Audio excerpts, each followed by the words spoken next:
Hey everybody, this is Jason Kissel again. We're going to jump into Pear Deck, and hopefully, even if you've used Pear Deck before or if you've never used it before, I'm going to have something for you that you haven't thought about and maybe can impact student learning a little bit. So um, let's just jump in to a Pear Deck as if you were brand new to it, right? So I went and pulled some stats from basketballreference.com that 538 pulled. I've been binging The Last Dance. I'm so sad that the Michael Jordan documentary is over.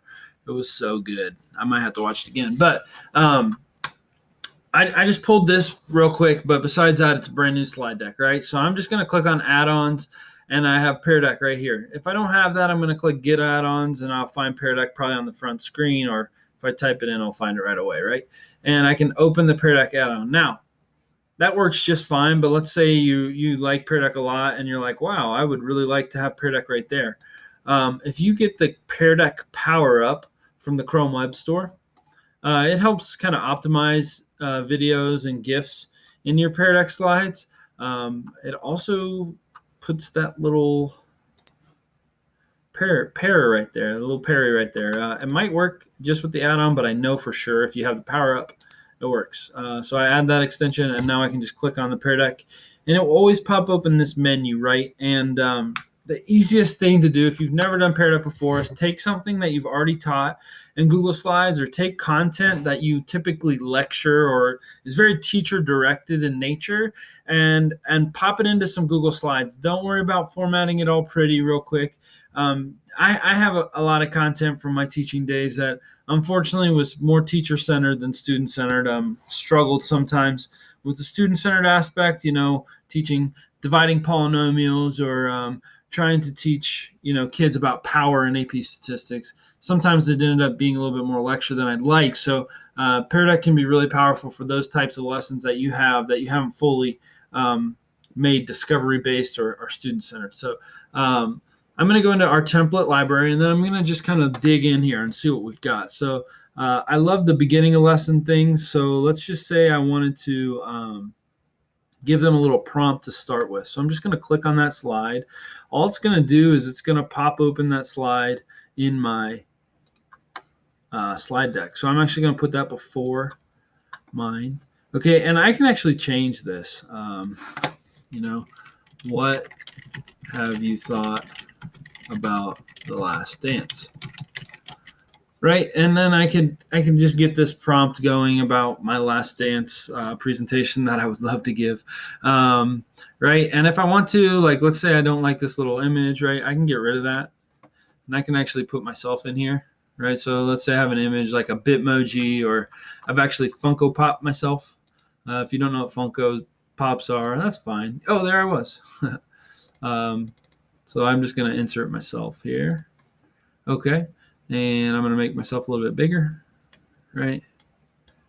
There we go. So now that's a little bit more personalized. The only thing I don't want to screw up is I don't want to mess with this here. And it says don't change this link right down there, but please don't mess with that bar. That's how Pear Deck becomes interactive with students, right? So I can change all this stuff even though they formatted it. The background color is blue and it's a cloud and all that, but I can change the wording and all of that. But at least there's some templates here that I can get started on, right? The during lesson templates, again, they've got some really cool stuff. They've got draggable options. They've got type-in options.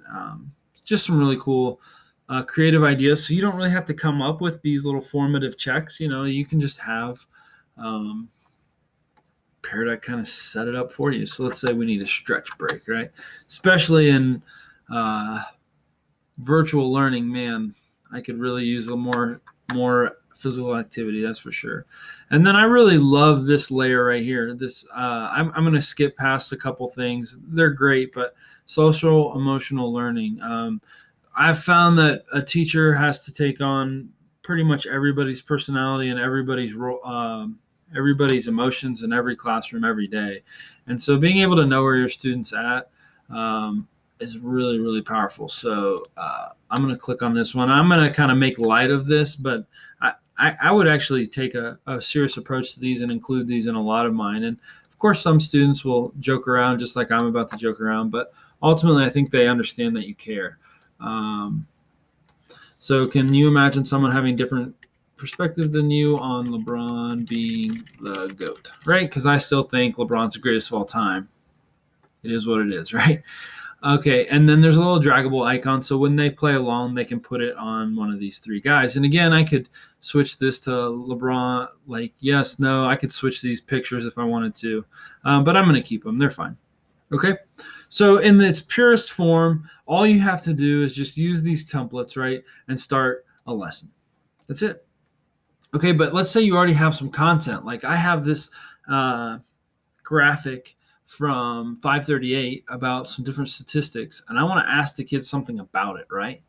So my question is, I want them to circle the most surprising statistic. All right, so I'm going to actually make a text box here, and I'm going to write that question. Circle the most surprising statistic to you. All right, and I'm going to make that bigger just so it looks like a title. And I can mess around with all the other, I really care about formatting things, but I can mess around with all that later. But you want to make sure your question is actually on the slide, right? Then I'm just going to add in the drawing tool. When I do that, it's just going to give me a little parry that says we're going to add the drawing tool, and now the drawing tool is added to the slide. You're not going to see really anything different, but you'll know that the drawing tool is added to the slide. All right. And so you have all these different options, right? You can have them answer with text, or you can have them multiple choice. You can have them answer with a number. You can send them to a website, and then you can have the little draggable icons, right? So I'm actually going to create one more here. I'm going to make a new slide, and I'm going to say drag these icons, right? Just to show you what that one looks like. If you were wondering, Southwestern City Schools pays for the premium access to Pear Deck, and we will continue to do so. So any feature that you see, it will be available to you because we have the premium. Draggable is one of those. I'm just going to add as many of these draggable icons as I can. So let's say I was trying to get them to do 5 different things, right? Maybe I was saying label things 1 to 5, and I could say in my directions, make your most favorite red, make your least favorite blue, make your second favorite orange, right? I could do all of those things. Or maybe I have specific prompts I want, and I want them to choose thumbs up or thumbs down. That was weird. I don't know why it did that for me. Let me jump back here. All right. Maybe I have a map and I want them to place pins, right?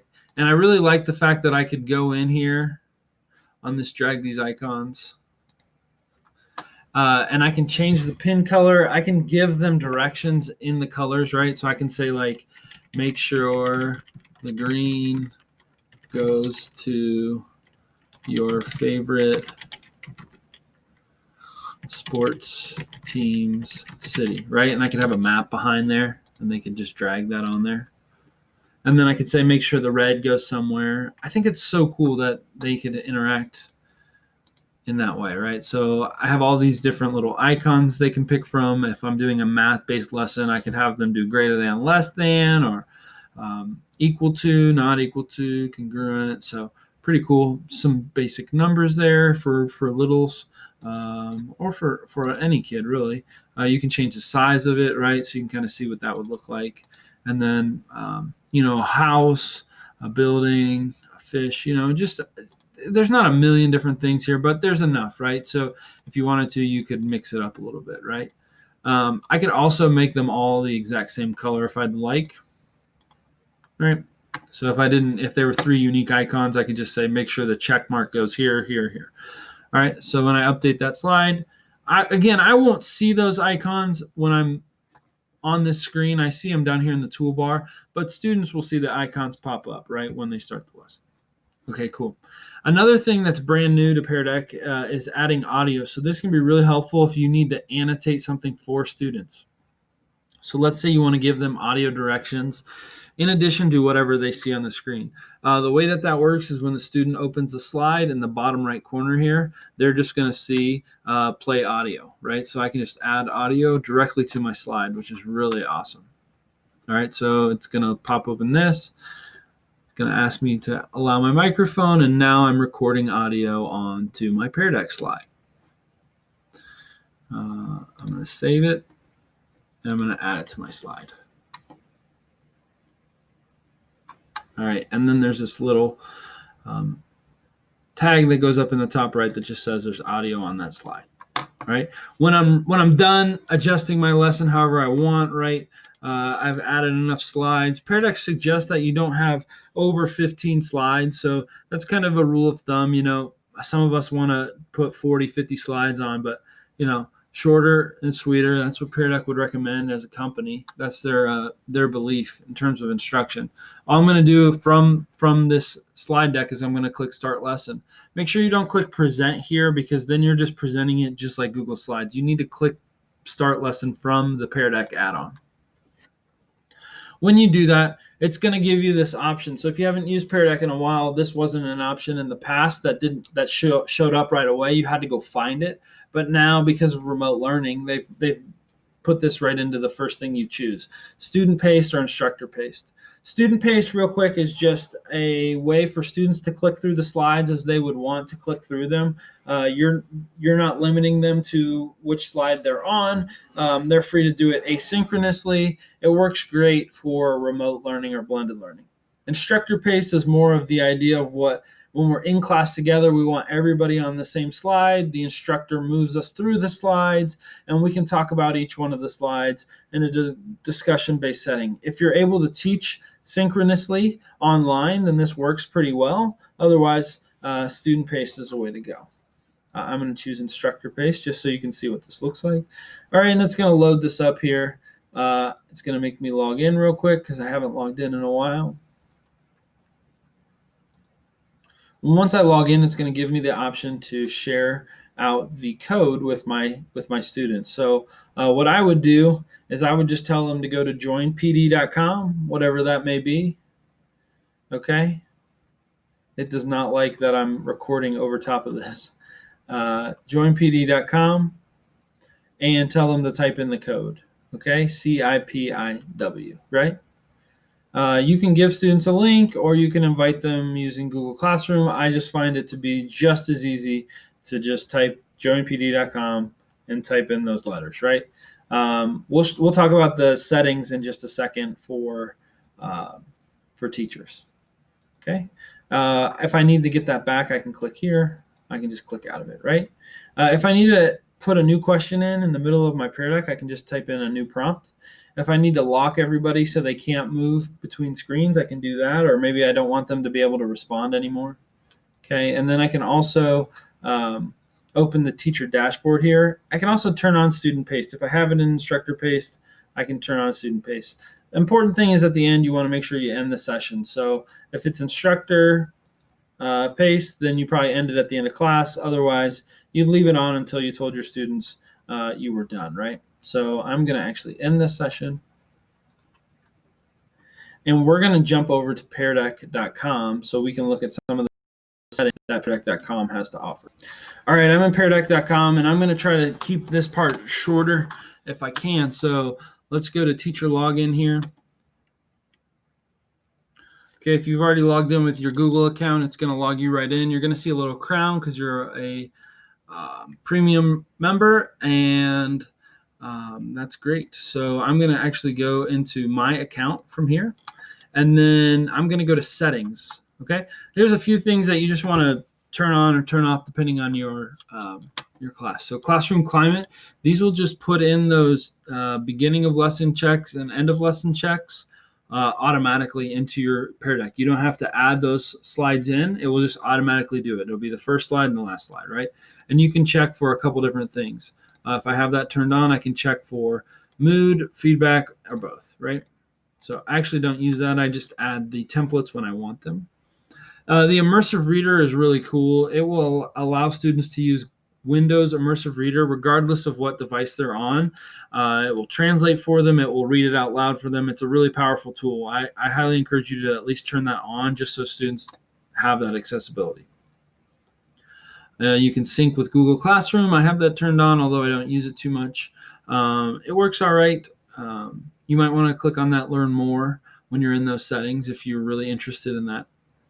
Takeaways will send a kid, every single person who's in your Pear Deck, it will send them a personalized Google Doc with all of the slides and all of their answers, right? So you can give all the students the notes for the day or the assessment, whatever they had. You can give that to them instantly. A really cool trick I saw was to turn on takeaways, and then as the teacher, fill out your Pear Deck like you were a student with the answer key. And then when you end the session, um, you will receive the takeaway, which is the answer key. I think that's such a cool idea. And I would have never thought of that, right? And then you have the answer key. You can share that with your students as a Google Doc if you wanted to. One thing really important about takeaways that I don't think a lot of people realize is students might not be able to find those.